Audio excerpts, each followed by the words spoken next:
Halo semuanya, Assalamualaikum warahmatullahi wabarakatuh. Perkenalkan, saya Nita Haryanti.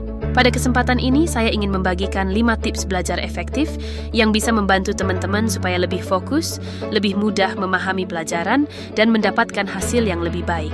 Pertama, mulai dengan niat dan tujuan yang jelas. Sebelum belajar, siapkan pikiran agar prosesnya lebih ringan. Tentukan tujuan kecil untuk sesi belajar tersebut. Misalnya, hari ini harus paham materi BAB1 ekonomi, atau hari ini harus menyelesaikan rangkuman informatika. Dengan tujuan, kita jadi punya arah dan belajar terasa lebih terstruktur. Kedua, membuat jadwal belajar yang konsisten. Saya sering memakai metode Pomodoro. Belajar selama 25 menit, kemudian istirahat 5 menit. Metode ini membantu otak tetap segar. Ingat, belajar sebentar tapi rutin jauh lebih efektif dibanding belajar lama, tapi hanya sesekali. Konsistensi itu kuncinya. Ketiga, menemukan gaya belajar yang sesuai.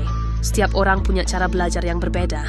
Ada yang suka membaca, mendengarkan audio, melihat video, atau harus praktik langsung. Saya pribadi lebih suka belajar lewat video penjelasan, lalu membuat rangkuman. Teman-teman bisa mencoba beberapa cara dan pilih mana yang paling nyaman. Keempat, fokus dan menghindari gangguan. Fokus adalah bagian penting. Biasanya saya mematikan notifikasi HP atau meletakkannya sedikit jauh agar tidak tergoda membuka sosial media. Pilihlah tempat yang cukup tenang dan terang.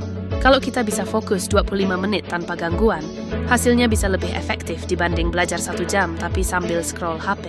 Kelima, istirahat cukup dan jaga kesehatan. Belajar efektif tidak akan tercapai kalau tubuh kita lelah. Cobalah untuk tidur cukup, makan teratur, dan minum banyak air. Jika sangat capek, jangan memaksa diri, karena hasilnya tidak akan maksimal. Istirahat itu bukan malas, tetapi bagian penting dari proses belajar. Nah, itu dia 5 tips belajar efektif versi saya. Ingat, belajar itu bukan hanya tentang menghafal, tetapi bagaimana kita mengatur pola belajar yang cocok untuk diri sendiri. Terima kasih sudah mendengarkan. Semoga bermanfaat dan sampai jumpa. Wassalamualaikum warahmatullahi wabarakatuh.